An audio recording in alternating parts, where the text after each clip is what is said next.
Once upon a time, in a small village, there lived a young boy named Samuel. He was a bright and beautiful child, with a smile that made everyone around him happy. Samuel's parents loved him very much, and he was their only child. The whole village knew Samuel because he was so kind and always helped others. If anyone needed help, Samuel would be there to help. He was not just kind, but also very smart. In school, he was always the best student. Every year, he came home with prizes for being the top of his class, and his parents were very proud of him. The villagers would often say, "Samuel is like the cool breeze in the morning, gentle and good to everyone." His life was full of promises, and everyone thought he would grow up to be something great. Samuel had big dreams. When he sat with his parents, he would say, "Mama, Papa, I want to be a doctor when I grow up. I want to help people and make them feel better. I want to wear a white coat and work in a big hospital in the city." His parents loved to hear this and would smile at him, saying, "Yes, Samuel, you will be a great doctor one day. Just keep studying hard and all your dreams will come true." Samuel believed with all his heart, and he worked hard in school every day. He wanted to make his parents proud and make the people in his village happy. He knew that if he studied hard, he could achieve anything he wanted. But one day, 4 female corpers, Aisha, Ngozi, Amara, and Bimbo, came to the village to teach in the school. Corpers are young people who came from the city to work in the village for a while. They were lively, full of energy, and always smiling. The children were excited to meet them because they brought new and fun ideas to the school. They made learning interesting, and everyone liked them. But for Samuel, life was no longer happy. A few months before the corpers came, something terrible has changed his life forever. Samuel's parents had gone to visit another village, but they never returned home. While they were traveling, there was a very bad accident and they both died. The news spread throughout the village quickly, and everyone was shocked. Samuel, who has always been so cheerful and full of life, suddenly became very quiet. His heart was broken. He missed his parents so much that it hurt him every day. Samuel cried all the time, and the pain he felt was so deep that he stopped caring about school. He no longer wanted to go to class or study. The dreams he once had of becoming a doctor seems to disappear. He felt his whole world had fallen apart and he didn't know how to fix it. The villagers were kind to him after the accident. They held a big funeral for Samuel's parents with singing and prayers, and everyone in the village came to show their support. They wanted to help Samuel, but no matter what they did, the sadness in his heart was too much to bear. Samuel couldn't stop crying. Even when the village children played and laughed, Samuel could not join them. The world around him seemed dark and lonely. The teachers at school didn't scold him when he didn't do well anymore. They understood that he was going through a hard time, so they didn't say anything. But even though the people around him tried to help, Samuel's dream of becoming a doctor seems like they had vanished. Samuel still had to go to school every day because in his village, all children had to attend. But instead of being the smart and happy student he used to be, he became quiet and distant. He sat in the class, staring at his book, but he couldn't read a single word. His eyes were often filled with tears, and everything seemed blurry to him. Samuel would sit in a corner and cry quietly. Not wanting anyone to see him, his friends tried to comfort him, but nothing seems to help. The pain of losing his parents was too much for him to handle, and the dreams he had once believed in were now too far away, like stars in the night sky that he couldn't reach. One day, something strange happened in the village. The female corpers arrived at the school, and the whole place was buzzing with excitement. The students were talking about how fun the new teachers were. The old strict teachers were gone, and now there were new young teachers who made the classroom bright and cheerful. They hung colorful papers and ribbons everywhere, making the class look like a party. The children laughed and smiled, enjoying the lively atmosphere. But Samuel couldn't feel the joy that everyone else was feeling, even though the classroom looked happy. Samuel's heart was still heavy with sadness. He sat quietly, watching the others, but he didn't join in the fun. One of the new teachers, Copper Aisha, noticed Samuel sitting quietly by himself. She could see that something was wrong. While the other children laughed and raised their hands to answer questions, Samuel sat in silence, staring at his books with a blank expression. Aisha became worried about him. She wanted to help, so after class, she asked him to stay behind. Gently, she asked, "Samuel, why are you so sad? Why don't you talk in class like the other children? Why do you sit by yourself all the time?" At first, Samuel didn't want to talk. He felt too sad to explain, but Aisha was kind and patient. Slowly, he began to tell her about what had happened. He told her about his parents, how they were gone, and how he felt so lost without them. As he spoke, tears filled his eyes and his voice cracked with emotions. Copper Aisha felt very sorry for Samuel.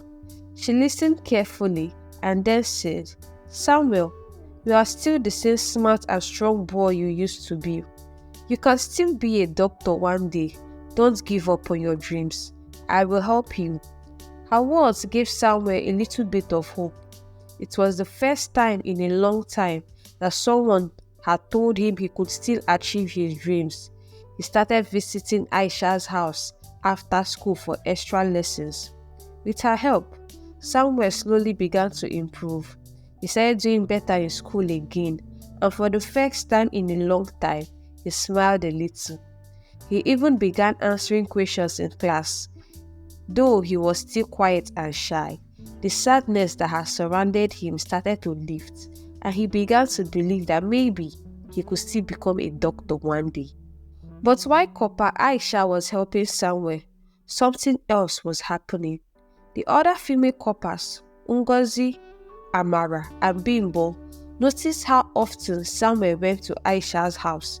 They began whispering to each other about how handsome he was and how he was always polite and respectful.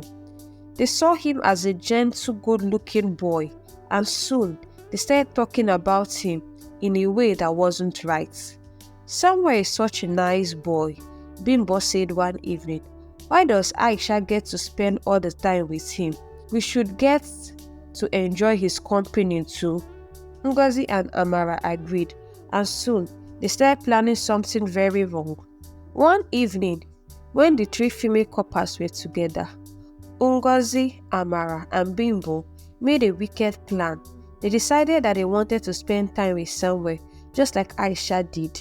"Why should Aisha be the only one who gets to see Samuel?" Bimbo asked. "We want to spend time with him too. Maybe we could have some fun with him as well."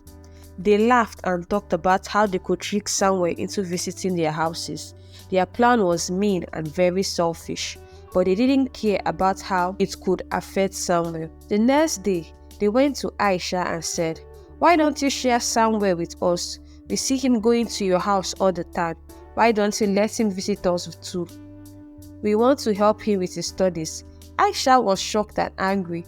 She knew what they were saying wasn't right. "What are you talking about?" she said, her voice rising. "Samuel is just a child and he's going through a hard time. I'm only helping him with his schoolwork. Leave him alone." But Ngozi, Amara, and Bimbo didn't listen. They laughed and teased her, saying, "Oh, come on, Aisha. Don't act like you're innocent. We know you enjoy his company. We just want a turn.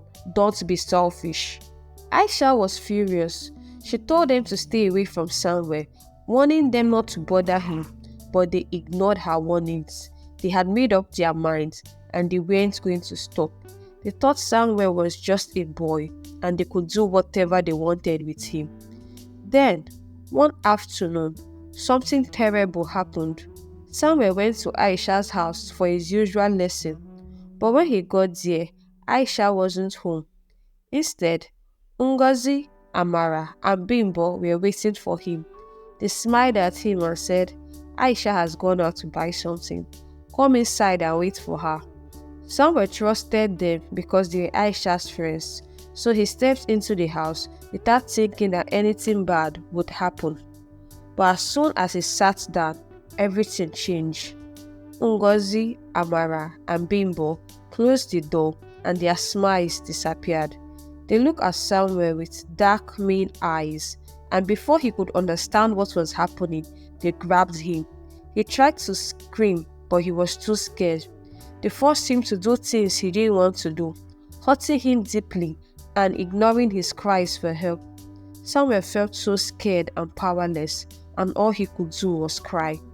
When they were finished, they laughed and walked away, leaving Samuel alone in the room. Samuel was broken, both inside and out. His heart was shattered, and his body ached from the pain. He had trusted them, but they had betrayed him in the worst ways. Tears poured down his face as he lay there, feeling lost and scared, not knowing what to do or where to go. After that day, Samuel's world fell apart even more. He stopped going to school and cried every day. The pain inside him was too much to handle, and he didn't know how to make it go away. But soon, something even worse started to happen. People in the village began to whisper about him. Some of the girls, jealous of how much attention Samuel got from the CORPERS, started spreading rumors. They said things like, "Samuel is going to the CORPERS' house all the time. He's probably doing bad things with all of them." The rumor spread quickly, and soon everyone believed it. People pointed at Samuel when he walked by, shaking their hands and whispering behind his back. They thought he wasn't the good boy they once knew. Samuel felt ashamed. It was like a heavy weight on his shoulder, and he couldn't carry it anymore. He didn't understand why people were saying such horrible things about him. All he wanted was for the pain to stop. Unable to take it anymore, Samuel made a decision. He packed his things, left his home, and ran away from the village. He didn't know where he was going, but he knew he couldn't stay there. He couldn't face the people who believed such terrible lies about him. Samuel thought that if he ran away, the pain would stop, but little did he know, his troubles were far from over. After their service ended, Ngozi, Amara, and Bimbo returned back to the city. They didn't think twice about what they had done to Samuel. To them, it was in the past, and they believed that they had gotten away with it. They found jobs, made new friends, and continued living their life as if it had never happened. But soon, strange and terrible things started happening to them. Ngozi was the first to suffer. She had just started a good job and was feeling very proud of herself when out of nowhere she was fired. Her boss gave her no reason, just told her to leave. Ngozi was confused and angry, but she didn't know what was happening. Next was Bimbo. Bimbo got very sick. She woke up one morning feeling weak, and no matter how many doctors she saw, no one could put a finger on what was wrong with her. Her illness got worse and worse until she could barely move. Both women were terrified. They didn't understand why their lives were falling apart.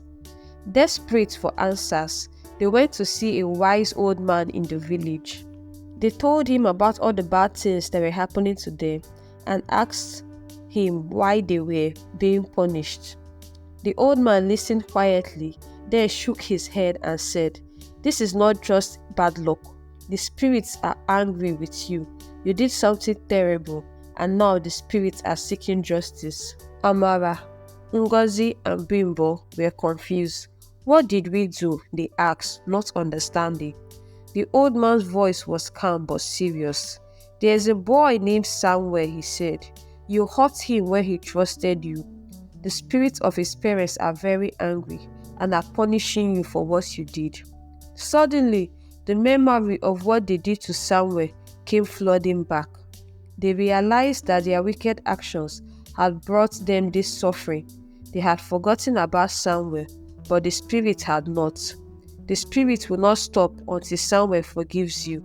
The old man warned them. You must find him and ask for his forgiveness, or your suffering will continue. Ngozi, Amara, and Bimbo panicked. They had to find Samuel, but they didn't know how or where he had gone. He had run away from the village, and they didn't know how to reach him. Desperate for help, they sought help from Aisha, hoping she knew where he was. When they went to Aisha's house, they explained everything, their voice shaking with fear and guilt. Aisha listened carefully, and her heart was filled with anger and sadness. She had always suspected that something bad had happened to Samuel, but hearing the truth made her furious. You hurt Samuel when he trusted you, she said, her voice full of anger. Now, you come to me asking for forgiveness. You don't deserve it. But in the end, Aisha told them we had to find Samuel. When they found him, they fell on their knees, begging for his forgiveness. Samuel, who had suffered so much because of them, listened to their cries. They told him about the curse the Spirit has placed on them and how they needed his forgiveness to make it stop. Samuel thought long and hard. Finally, he spoke. I will forgive you, but not for your sake. I will forgive you so that I can be free from the pain you caused me.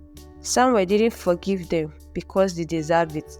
He forgave them to free his own heart from the weight of the past. The Spirit's curse was lifted, but as punishment for what they had done, Ngozi, Amara, and Bimbo would never have children. It was a price they would have to live with for the rest of their lives. Samuel slowly rebuilt his life. He returned to school, and with the help of Aisha, he worked hard to follow his dreams of becoming a doctor. He grew stronger each day, proving that even though he had suffered so much, he could rise above the pain. In the end, Samuel triumphed, not through revenge, but through the strength to forgive. He learned that even while life is full of pain, there's always hope for a new beginning. Samuel's story shows that no matter how dark the days may seem, there's always light at the end of the tunnel. I hope you enjoyed the story. If so, please like the video, comment what you learned from the tale, and don't forget to subscribe to this channel for more enchanting tales just like this one. Thank you.